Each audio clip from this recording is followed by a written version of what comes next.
सोहन कर रहा है, हम मोहन से क्या होंगे समझ लेंगे। तो प्लीज आप यहां से जाइए, हम पैसा नहीं दे पाएंगे। गजब बेइज्जती है।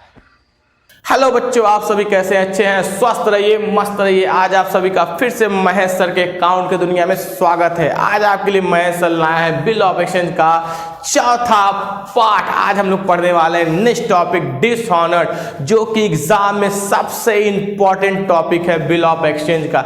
इसके पहले हम वीडियो डाल चुके हैं बिल ऑफ एक्सचेंज के न्यूमेरिकल पर। अगर आपने नहीं देखा होगा तो मेरे वीडियो पर जाकर जरूर देखिएगा। और आप मेरे चैनल पर नए हैं तो आपका पहले स्वागत है।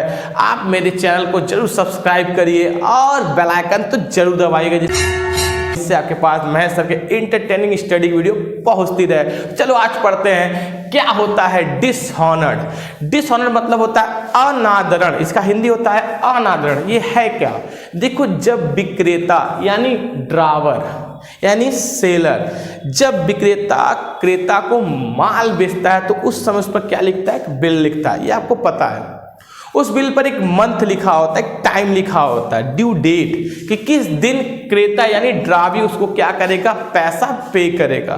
तो उस दिन जब आप उससे पैसा लेने के लिए, जब विक्रेता पैसा लेने के लिए जाता है और ड्रावी बोले कि मेरे पास पैसा नहीं है, तो इस बिल का क्या हो जाता है? अपमान हो जाता है। यानी इस बिल का मैच्योरिटी पे पैसा नहीं मिलता है। और जब बिल का मैच्योरिटी पे पैसा ना मिले, उसी को बोलते हैं डिसऑनर्ड। यानी पुराने बिल को फाड़ कर फेंकना ही क्या कहलाता है? डिसऑनर्ड।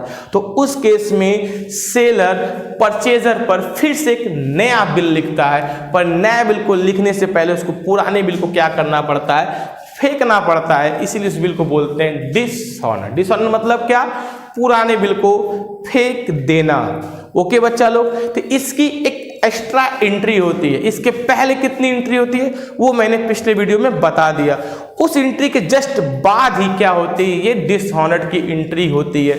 और डिसऑनर्ड की एंट्री दोनों साइड में होती है, चाहे सेलर हो चाहे परचेजर हो, दोनों को वहां क्या होता है? डिसऑनर्ड की एंट्री। तो देखो, सेलर के वहां कुल होते हैं 4 एंट्री। यानी सेलर के वहां पैसा पाने के कुल कितने तरीके हैं? 4। तो बिल डिसऑनर होने के भी कुल कितने तरीके होंगे? 4। पर ड्रावी के वहां सिर्फ एक तरीका होता है कि कोई भी आएगा तो उसको बस एक बात बोलना है, भैया पैसा नहीं है, पैसा छै ना, मार ला, जो करना है कैला, पैसा तो नहीं बा भैया, किडनी गुर्दा कुल निकाल ला, पैसा नहीं है। कौन है ये लोग? कहां से आते हैं? तो ड्रावर क्या करता है उस केस में? तो अब देखो ड्रावर के वहां क्या क्या एंट्री पास होती है डिसऑनर्ड की। तो देखो, पहली एंट्री मैंने बताया था माल बेचने की, खरीदने की, फिर बिल लिखने की, यानी इनके पास बिल आने की, इनके पास से बिल जाने की। उसके बाद देखो, जब मैच्योरिटी के डेट पे मोहन जाता है सोहन से पैसा लेने, तो पहला केस क्या था? इनके वहां सेल, यानी जब खुद मोहन यानी खुद विक्रेता यानी सेलर पैसा लेने जाए तो क्या होता है? एंट्री डिसऑनर्ड का। देखो, अब मोहन गया, मोहन बेचारा आज खुश है, दिन है सुहाना, आज पहली तारीख है, खुश है जमाना, आज पहली तारीख है, पैसा मिलेगा। पैसा ही पैसा होगा। मोहन बहुत खुश है, उत्साहित मन से पहुंचा। सोहन निकला। यस, मोहन का भाई आज पहली तारीख है, चल पैसा दे दे, हम बिल लेकर आए। तुरंत सोहन का मुंह उतर गया। अरे भैया, ए भैया, पैसा नहीं बा भैया, का करी? पैसा नहीं बा भैया, मार ला भैया, जोन करे कैला भैया, पैसा नहीं बा। सोहन जो है रिक्वेस्ट करता है मोहन से, भैया पैसा नहीं बा, हमरे पे दूसरा बिल लिख दे, अभी पैसा नहीं है। तो सोहन का बाबू पारा गरम, मन तो करता है साले को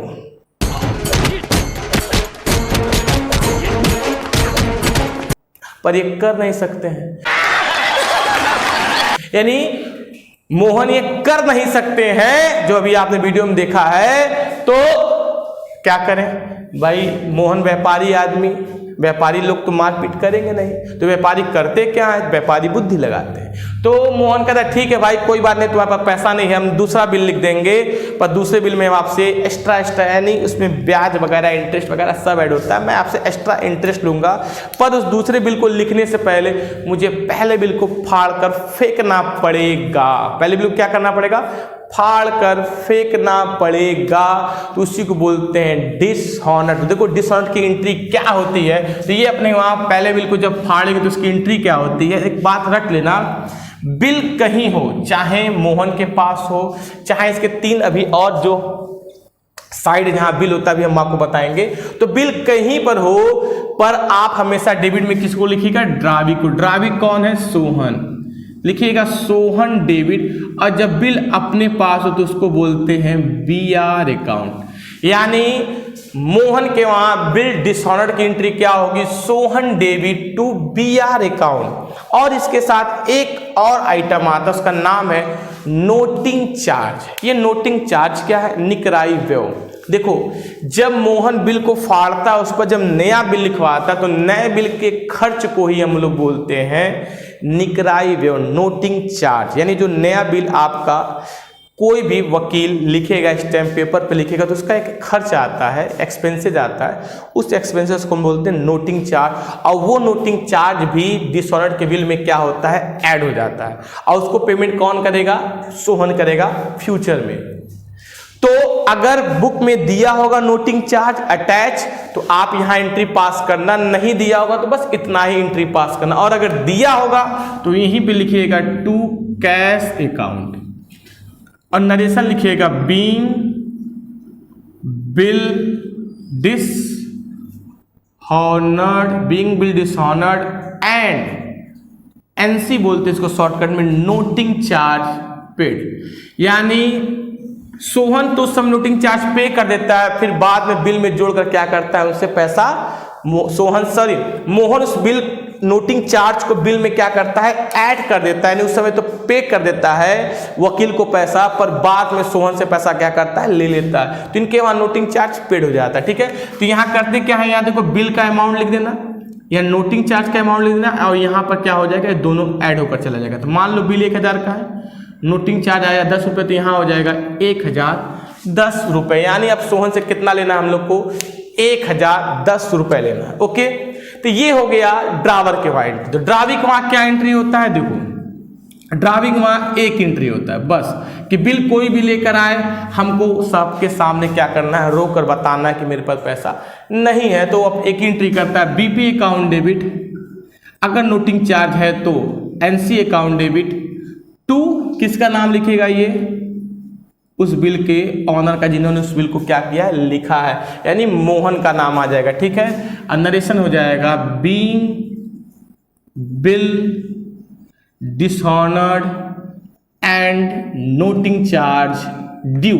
यानी बिल डिसऑनर्ड हो गया और नोटिंग चार्ज देना क्या है, बाकी है। तो ओके बच्चा लोग, ये पहला केस था जब मोहन के पास बिल हो और सोहन पैसा ना दे। दूसरा केस, मान लो बिल मोहन ने क्या किया था, अपने बैंक को दे दिया था, डिस्काउंट पे आपको मैंने कल बताया था, पैसा ले लिया था। तो अब बिल कहाँ है, बैंक में। अब बैंक पहुंचता है किसके पास, सोहन के पास। सोहन निकला, यस बैंक वाला, sir I am bank manager, मेरे पास आपका एक बिल है जो कि आपके ऊपर किसने लिखा था, मोहन ने। तो प्लीज सर मेरे बिल को क्या कर दीजिए, कैश। तो सोहन कहता है पैसे में नहीं है। अब सोहन बैंक से क्यों डरे, तो सोहन कहता है हमारे पास पैसा नहीं है भैया, जो करना है कर लीजिए, जाइए आप क्या कीजिए, मोहन से समझिए हमारे पास पैसा नहीं है, मोहन आएंगे तो हम उनसे रिक्वेस्ट करके नया बिल लिखवा देंगे। तो ये जब बैंक को पैसा नहीं देता है तो फिर बिल का क्या हो गया, डिसऑनर्ड हो गया। जैसे बिल का डिसऑनर्ड होता है, बैंक आता है और मोहन को सारी बात बता के मोहन से कैश लेकर चला जाता है, और इनको बिल क्या करता है, पे कर देता है। बिल आप अपना रखिए और आप और सोहन क्या कीजिए, समझिए, मुझसे मतलब नहीं है। तो उस केस में इनके वहां देखो क्या एंट्री होगी, जब बिल बैंक में हो और बिल क्या हो जाए, डिसऑनर्ड हो जाए, तब ये एंट्री पास नहीं होगी। तब लिखिएगा आप सोहन डेबिट टू, बिल किसके पास है, बैंक के पास। तो एंट्री हो गई सोहन डेबिट टू बैंक। और यहां भी अगर नोटिंग चार्ज पे किया गया है तो देखो, जब बिल अपने पास हो और नोटिंग चार्ज पे किया जाएगा तो यहां क्रेडिट में टू कैश लिखेंगे। पर जब बिल बैंक में हो और नोटिंग चार्ज पे किया गया हो तो यहां पे एंट्री में कैश नहीं शो करते हैं, नोटिंग चार्ज को नरेशन में लिख देते हैं। लिखिए बीइंग बिल, नरेशन सबका same, dishonoured and noting charge paid. कहानी क्या होगी, दैट्स ऑल। यानी अगर बिल खुद के पास है तो डिसऑनर्ड की ये एंट्री होगी, अगर बिल बैंक में तो डिसऑनर्ड की ये एंट्री होगी, तब ये नहीं होगी। और इनके वहां बिल किसी के पास हो इनसे मतलब नहीं, इनके वहां एक ही है कि बिल मेरे पास कोई भी लेकर आएगा हम उसको पैसा नहीं देंगे।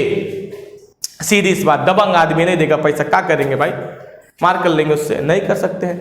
तो इसके वहां सिर्फ यही एंट्री होता है, बिल कहीं हो इसके वहां सिर्फ simple entry BP account debit, NC account debit to Mohan. यहां पे हर बार क्या लिखा जाएगा, मोहन।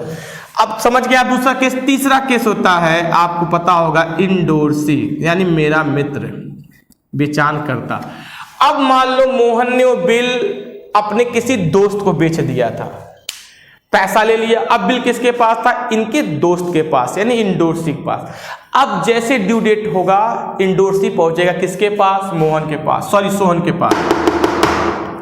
सोहन निकलेंगे यस, तो इंडोर्सी बोलेगा, यानी उनका दोस्त, किसका, मोहन का दोस्त बोलेगा ऐसा है मुझे मोहन ने भेजा है, प्लीज आप मेरा पैसा क्या करें, पे कर दे। सोहन कहता है मेरे पास पैसा नहीं है भैया, आपको जो करना है कर लीजिए। गजब बेइज्जती है। हम सोहन से, यानी सोहन कह रहा है हम मोहन से क्या होंगे समझ लेंगे, तो प्लीज आप यहां से जाइए, हम पैसा नहीं दे पाएंगे। तो इनका दोस्त गुस्सा आ जाता है, वो दोस्त आकर तुरंत मोहन से संपर्क करता है, अरे यार बताओ किस फर्जी आदमी के पास भेज दिए थे, साला कह रहा पैसे नहीं देंगे, बवाल कर रहा है।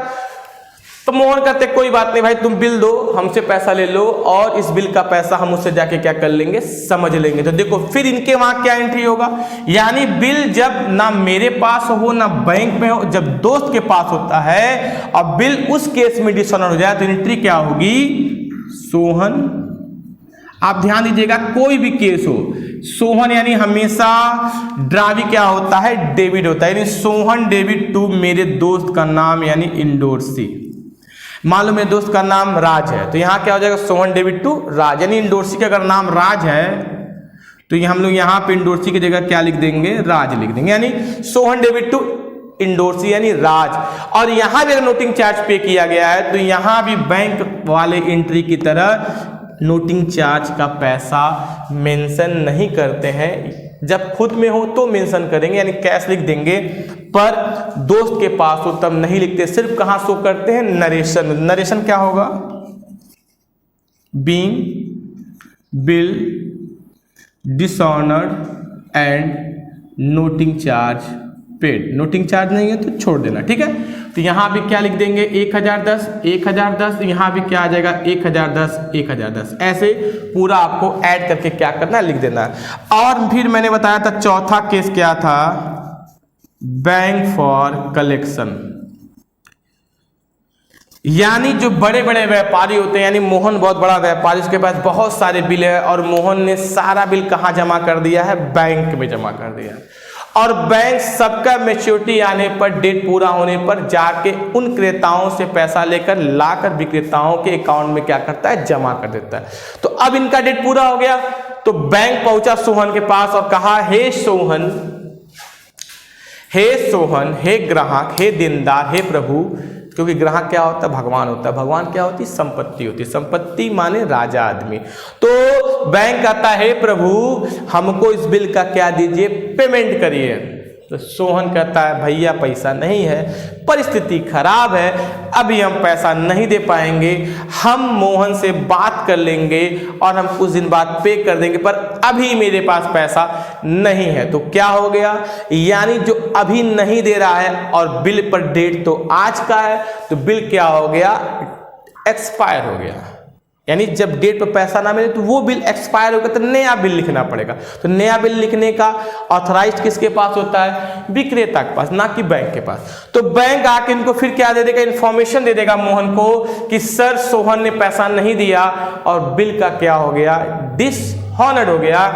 तो अब देखो इसके पहले भी बिल बैंक में था तो आपने यहां बैंक लिखा, फिर बिल बैंक में है तो यहां की एंट्री में क्या बैंक लिखेंगे, कुछ और लिखेंगे। तो यहां पे बैंक मालिक बनकर गया था पैसा लेने, पर यहां बैंक मेरा एक एजेंट बन के पैसा लेने गया है। तो देखो एंट्री क्या पास होगी, डिसऑनर्ड की। बिल फिर वही कहानी, किसी के पास तो पहले क्रेता यानी ड्रावी क्या हो जाएगा, डेबिट, सोहन डेबिट, टू लिखिएगा। अब यहां पर बिल फॉर कलेक्शन, यानी आपने ये दिखा दिया कि ये बिल कलेक्शन के लिए मैंने दिया था और कलेक्शन नहीं हुआ, तो ये बिल क्या हो गया, डिसऑनर्ड हो गया। तो एंट्री क्या पास हो गई, Sohan debit to bill for collection account. और इसमें अगर नोटिंग चार्ज है तो जान लीजिए इसमें नोटिंग चार्ज की एंट्री होती है। यानी नोटिंग चार्ज की एंट्री दो जगह होती है, सेल्फ यानी जब अपने पास हो या बैंक में कलेक्शन के लिए गया हो। तो अंतर क्या है, अपने पास होगा तो कैश लिखिएगा, अब बैंक में होगा तो क्या लिखिएगा, बैंक लिखिएगा। ओके, और नरेशन क्या होगा, फिर वही बीइंग, नरेशन सबका सेम है, being bill dishonoured and noting charge paid. तो अब यहां पैसा कैसे लिखेंगे, तो बिल कितने का था 1000, नोटिंग चार्ज मान लो दिया 10, तो टोटल कितना हो गया 1010। ये हो गए डिसऑनर्ड के। विक्रेता को वहां 4 केस और इन चारों में से और कोई एक ही क्या होगा आपके क्वेश्चन में यूज होगा। ओके, तो आपको देखना है कि कौन सा आपके क्वेश्चन में सेट खाता है, यानी पहला माल बेचने का, दूसरा बिल पाने का, और तीसरा ही एंट्री इन चारों में से कोई एक होगा बिल के डिसऑनर्ड होने का। और इनके वहां माल खरीदने का यानी परचेस करने का, बिल देने का, और तीसरा एंट्री यानी बिल का पेमेंट ना करने का। सिर्फ और सिर्फ इनके वहां सिर्फ यानी ड्रावी को वहां एक एंट्री होता, परचेजर के वहां 4 में से कोई एक होता है। तो उम्मीद है आपको डिसऑनर्ड का फॉर्मेट क्लियर हो गया होगा, और वेट करिए, यानी कल फिर इसका नेक्स्ट वीडियो आएगा, यानी पार्ट 5 एपिसोड 5 आने वाला, जिसमें हम बताएंगे कैसे सॉल्व किया जाता है डिसऑनर्ड पर न्यूमेरिकल और कैसे बनता है न्यू बिल। यानी मैं इसके बाद फिर आपको बताऊंगा कि डिसऑनर्ड के बाद विक्रेता क्या करता है, कैसे बनाता है नया बिल, और नए बिल में कैसे लेता है क्रेता से एक्स्ट्रा मनी यानी इंटरेस्ट। तो वेटिंग वॉच, कल मेरा वीडियो आ रहा है, तो आज का वीडियो देखिए, समझिए, और कल के वीडियो के लिए देते हैं यार। तो ओके बच्चा लोग, पसंद आया हो यार तो एक बार लाइक जरूर करना और शेयर जरूर करना। ओके, थैंक यू, जय हिंद, जय भारत।